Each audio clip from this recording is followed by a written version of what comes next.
Tahukah kalian bahwa sebenarnya bumi bergerak?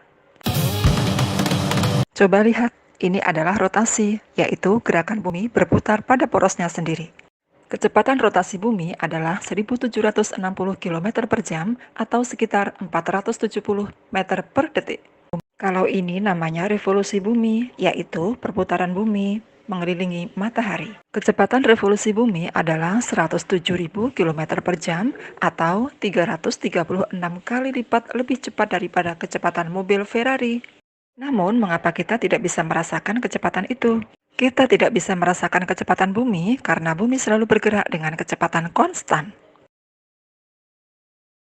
Nah, sebagai contohnya, ketika kalian sedang berada di pesawat atau kereta yang sedang berjalan dengan kecepatan konstan dan stabil, apakah kalian dapat merasakan bahwa kalian sedang bergerak dengan kecepatan tinggi? Jawabannya adalah tidak. Kalian bisa duduk dengan tenang, bahkan tidur.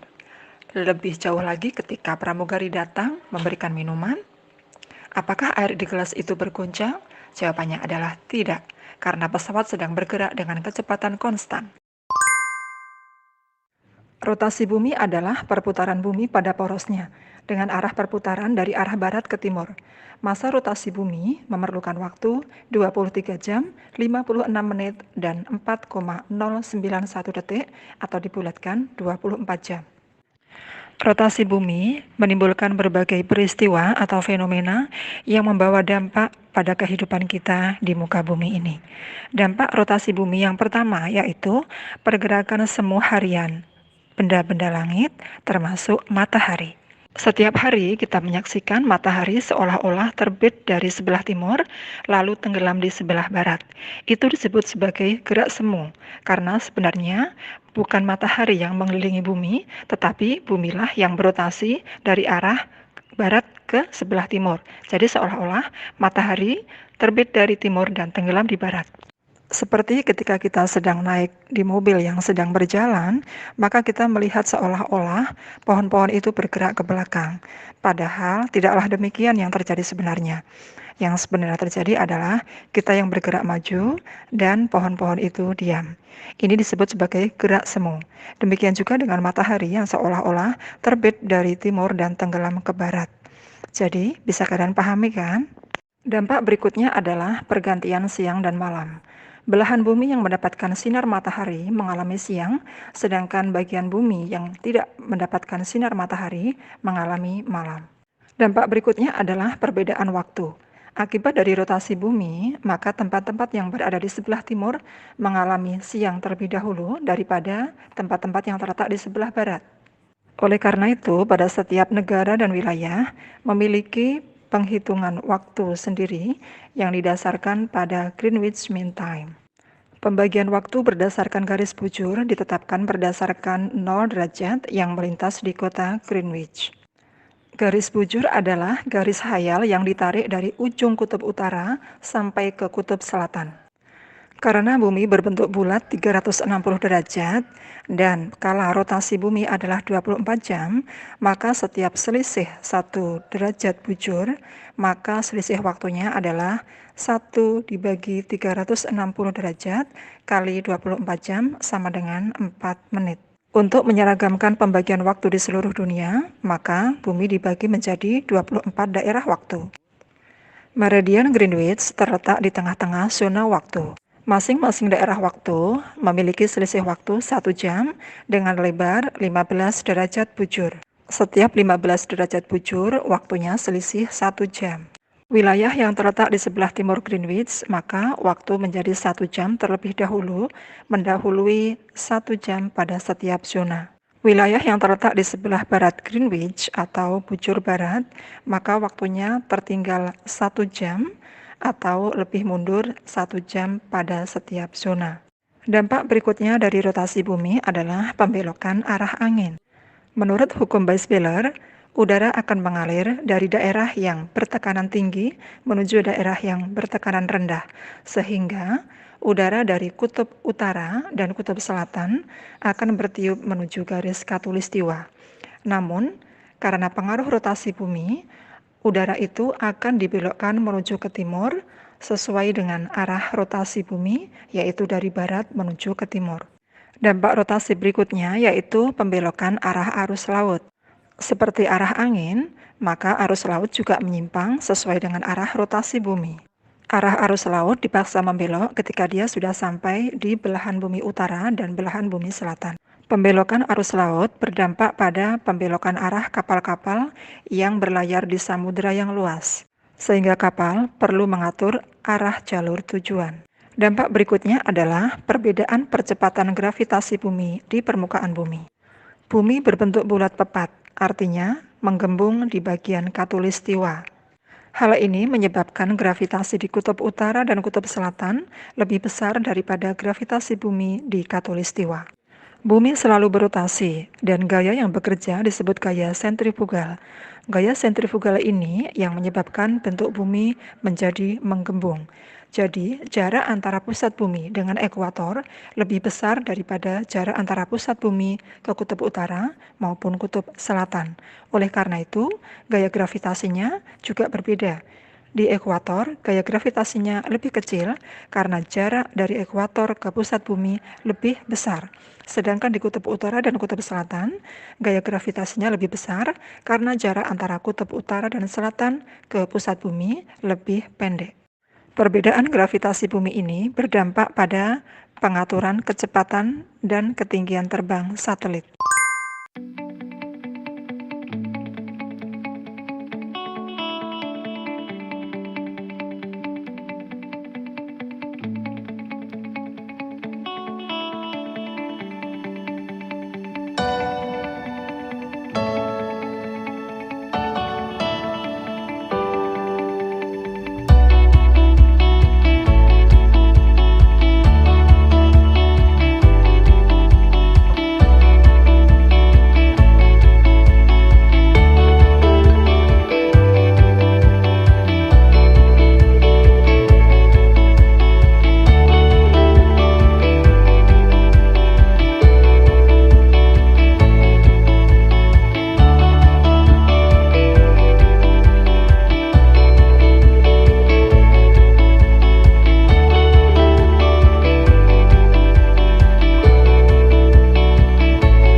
Adalah peredaran bumi mengelilingi matahari.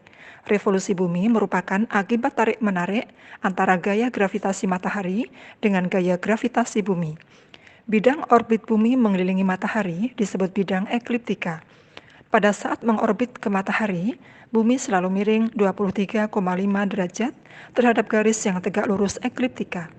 Kala revolusi bumi dalam satu kali berevolusi adalah 365 hari, 5 jam, 48 menit, 46 detik, atau 365/4 hari. Bumi berevolusi dengan arah berlawanan dengan jarum jam, yaitu dari barat ke timur. Nah, pergerakan bumi ini tentu saja memberikan dampak terhadap kehidupan di bumi. Dampak revolusi bumi terhadap kehidupan di bumi yaitu yang pertama, gerak semu tahunan matahari. Sering muncul pertanyaan, kenapa matahari setiap hari terbit tidak selalu muncul dari tempat yang sama, melainkan bolak-balik, terkadang agak miring ke utara dan terkadang agak miring ke selatan. Ketika terbitnya matahari dari arah timur tapi agak bergeser ke utara, maka batas maksimalnya adalah 23,5 derajat lintang utara. Demikian juga jika ketika terbit matahari agak cenderung dari arah timur agak selatan, maka batasnya adalah 23,5 derajat lintang selatan. Nah, 23,5 derajat lintang utara dan lintang selatan ini disebut sebagai garis balik, karena matahari akan balik kalau sudah berada pada batas itu. Gerakan inilah yang sering kita sebut sebagai gerak semu tahunan matahari. Ini merupakan dampak dari revolusi bumi. Seperti yang bisa kalian amati pada gambar, pada tanggal 21 Maret, matahari tepat pada 0 derajat. Dilihat dari bumi, matahari terbit dari arah timur tepat. Sedangkan pada tanggal 21 Juni, ketika terbit, matahari seolah-olah geser ke sebelah utara pada 23,5 derajat lintang utara. Lalu ketika tanggal 23 September, matahari kembali di 0 derajat. Jika dilihat dari bumi, matahari terbit tepat dari arah timur. Pada tanggal 22 Desember, matahari terbit agak bergeser ke selatan pada 23,5 derajat lintang selatan. Dan pada tanggal 21 Maret, matahari kembali di garis khatulistiwa atau 0 derajat. Jika dilihat dari bumi, matahari terbit tepat dari arah timur. Dampak revolusi bumi berikutnya yaitu perubahan lamanya siang dan malam. Setiap tanggal 21 Maret dan 23 September, semua tempat di belahan bumi, kecuali kutub utara dan kutub selatan, mengalami lamanya siang dan malam yang hampir sama, yaitu 12 jam siang dan 12 jam malam. Pada tanggal 21 Juni, yaitu ketika matahari berada pada posisi paling utara, yaitu pada 23,5 derajat lintang utara, pada belahan bumi utara, mengalami siang yang lebih lama daripada malam hari.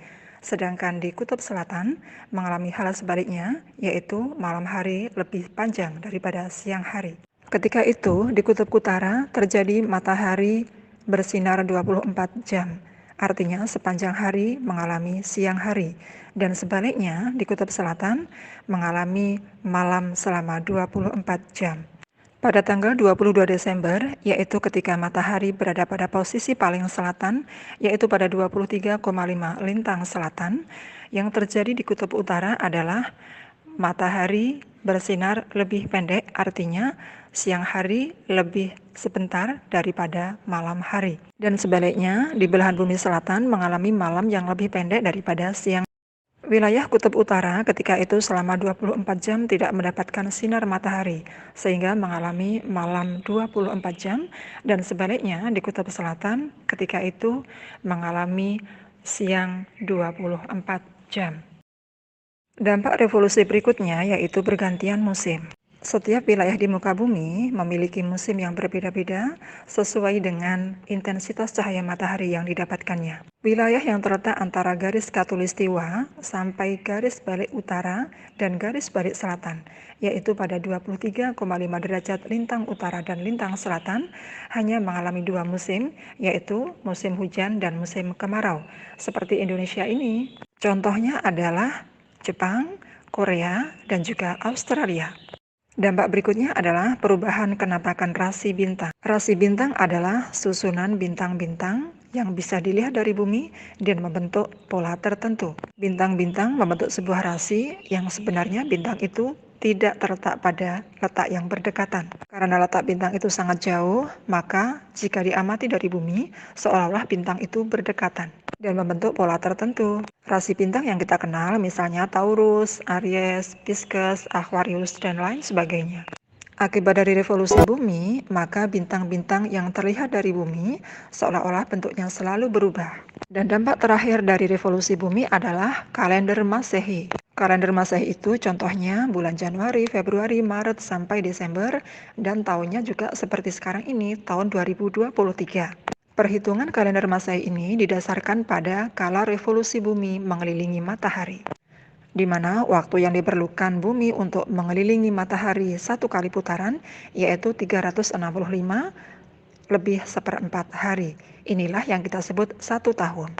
Kelebihan seperempat hari ini dikumpulkan selama 1 tahun menjadi 1 hari dan diletakkan pada tanggal 29 Februari. Jadi tanggal 29 Februari tidak ada di setiap tahun loh ya, tapi hanya ada 4 tahun sekali.